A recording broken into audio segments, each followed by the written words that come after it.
So why can't we have a better leadership in Africa? And I said to them that if Africa is going to have a better leadership, they're going to have a better people. Because the people are the nation. The people are the country. The people are the leaders of tomorrow. So what are you going to do as a nation? The first thing is this: you've got to invest in the people. Why do we invest in road infrastructures? Did I say they should not invest in the road infrastructure? No, we got to invest in our infrastructures. But if you don't build the people will destroy the infrastructure. And this is why Africa is still behind. Because actually now, African nations are still crying for road. And those that are going to use the road are not built. If you don't build the ones that are going to use the road, they got to destroy the road. They are going to destroy the road because they are not built. If they are not built, they cannot protect the future. And second, you got to understand that in our continent, we don't add value to our own people. We don't make use of what we got. You know, sometimes we prefer taking an advice from another continent that is not in Africa because we think that we cannot help ourselves. How long shall we dwell in our ignorance? How long shall we dwell in the same ignorance that kept our forefathers in poverty? You got to know that there is no country in Africa, there is no country in the world that is poor.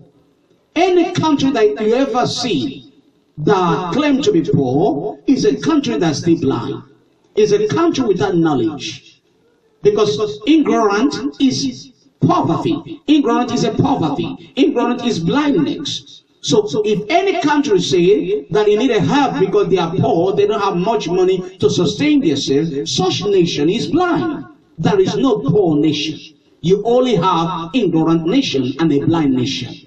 Because ignorant is blindness.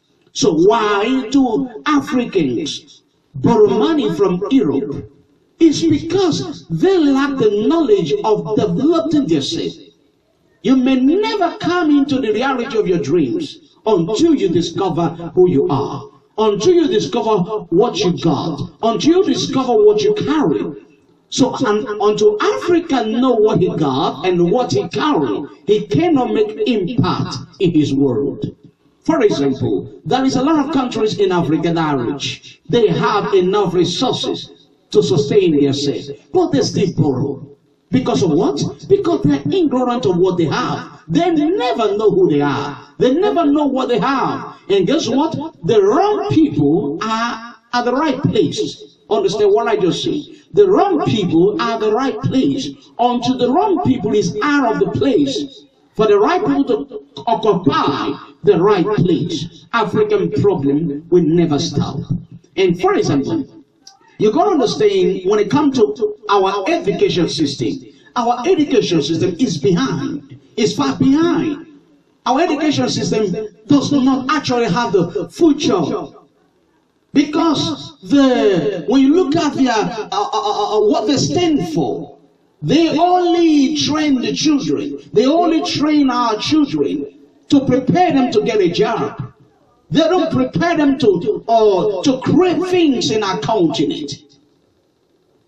So until we look at our education system to see how to empower us, our people, to see how to, embrace knowledge in our continent, a lot of things that is going on today will never stop. And we look at the point three, the leadership, when it comes to the government. Every average African believes that the problem of Africa is a poor leadership, which I disagree. Because the leadership of our continent are the people. Because Africa does not have any leader that came from another country. We are the one that rule ourselves. We are the one that governs ourselves. So if the problem of our nation is a problem of leadership, that means there is a problem in system. For example, when we look at our continent, what kind of structure was established?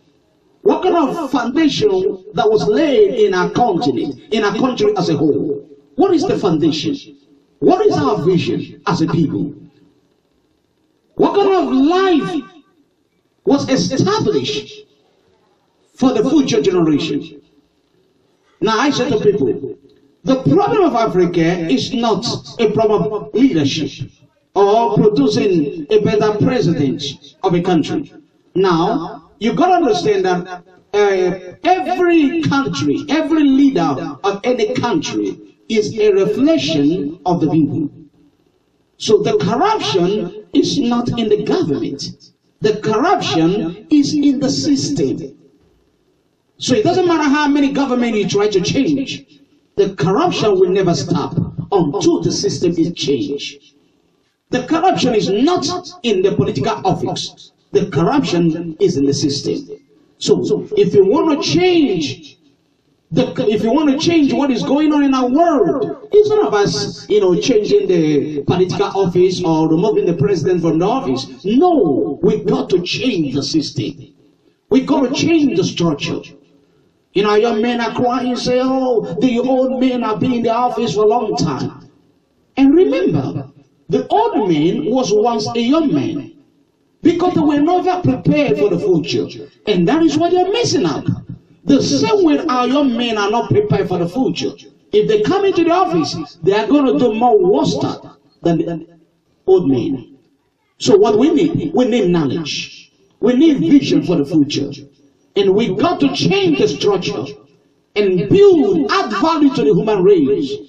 And build our life, build our young children for them to prepare for the future. Invest in human capital development. We got to invest in human capital. Of course, that is good it's a good thing to fix road. It's a good thing to have the infrastructures in our continent. But if we don't build the people will destroy the infrastructure. So if we're going to stop corruption in our world, in our continent, in Africa, we got to change the system. The system got to be changed. If you don't change the system, you cannot change the people. If you don't change the system, you cannot change the people. Because the people control the destiny of our world. The people control the government. The people control everything in our world. And that is why I said to them in America, I said to people in America, you cannot stop the racists in America if you don't change the system. I told them the police brutality in the United States has nothing to do with the police. It has something to do with the system. For example, when a child is growing up, the father said to him, when you are a black man, when you say a black man is not a full human being. And the child grew up seeing himself more superior than a black man. Now he's in the police office. Now he has come into force. He's now demonstrating what he learned from his father. So it doesn't matter how many police officers that you sack. Racist, police brutality will still continue in America. If you want to change the police brutality in the United States, you've got to change the system.